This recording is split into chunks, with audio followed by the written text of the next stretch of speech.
ಅದೊಂದು ಅಲ್ಲ, ಎಲ್ಲ ಬೆಳೆದೂ ಬರಬೇಕಾಗ್ಯದ. ಎನ್ ಎಸ್ ಸ್ವಾಮಿನಾಥನ್ ಹೇಳೋ ಪ್ರಕಾರ ಎಲ್ಲ ಬೆಳೆಗಳು ಮಾರ್ಕೆಟ್ ಬರಬೇಕಾಗ್ಯದ, ಅದು ರೈತಕ್ಕೆ ಸಿಗಬೇಕಾಗ್ಯದ.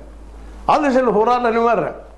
ಈಗಾಗಲೇ ಸೆಪ್ಟೆಂಬರ್ 23ಕ್ಕೆ ಪ್ರಹ್ಲಾದ್ ಜೋಶಿ ಕೇಂದ್ರ ಮಿನಿಸ್ಟರ್ ಇದ್ದಾರೆ. ಇವತ್ತು ಅವ್ರ ಮನೆ ಎದುರು 1 ಲಕ್ಷ 2 ಲಕ್ಷ ಕೋಟಿ ಧರಣಿ ಮಾಡ್ತೀವಿ ಅನ್ನುವಂಥ ಮಾತನ್ನು ನಮ್ಮ ಈ ಪೂಜಾರಿಯವರು, ಚುನಪ್ಪ ಪೂಜಾರಿಯವರು ಹೇಳಿದ್ದಾರೆ. ಒಂದು ಸಂದರ್ಶನ ಕೊಟ್ಟು ಅವ್ರ ಹೇಳಿಕೆಯನ್ನು ಗಮನಿಸಿದ್ರೆ ಅದರ ನಂತರ ಮತ್ತೆ ನಾವು ಗುರುಲಾಪುರಕ್ಕೆ ಮಾತು ಕೊಡ್ತೀವಿ, ಅದು ಕೊಡೋದಕ್ಕೆ ಎಲ್ಲ ರೈತರು ಬಂಡ್ರಿ ಅಂತ ಕರೆ ಕೊಡ್ತಾ ಇದ್ದಾರೆ.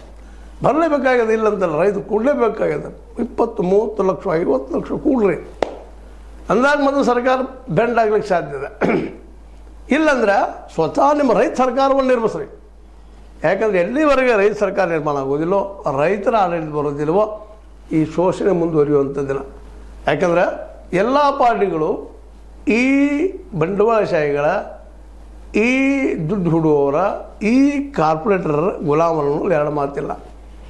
ಸ್ವತಃ ಶುಗರ್ ಫ್ಯಾಕ್ಟ್ರಿ ಓನರ್ಗಳು ಸ್ವಂತ ತಮ್ಮ ದುಡ್ಡು ಹೈಕ್ ಮಾಡುವಂಥವ್ರು ಕೋಬಿಡೋದಿಲ್ಲ. ಅಟ್ಲೀಸ್ಟ್ ಒಂದು ಸ್ವಲ್ಪ ಡಿವೈಡರ್ ಆಗ್ತದೆ ಷೇರ್ದಾರರಿಗೆ, ಇನ್ನುಳಿದವ್ರಿಗೆ.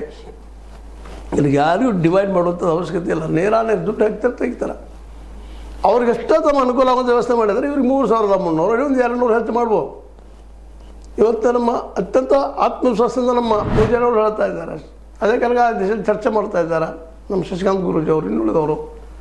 ನಾವು 5,500 ತೊಗೊಳ್ತೀವಿ ಅನ್ನುವಂಥ ಮಾತನ್ನು ಮಾತಾಡ್ತಾ ಇದ್ದಾರೆ. ಬೇಕದು ಆ ಆತ್ಮವಿಶ್ವಾಸ ಇತ್ತಂದರೆ ನಮ್ಮ ಹೋರಾಟ ಕಿಚ್ಚು ಬರ್ತದೆ, ಬಲ ಬರ್ತದೆ. ಮತ್ತು ರೈತರಿಗೂ ಸಹಿತ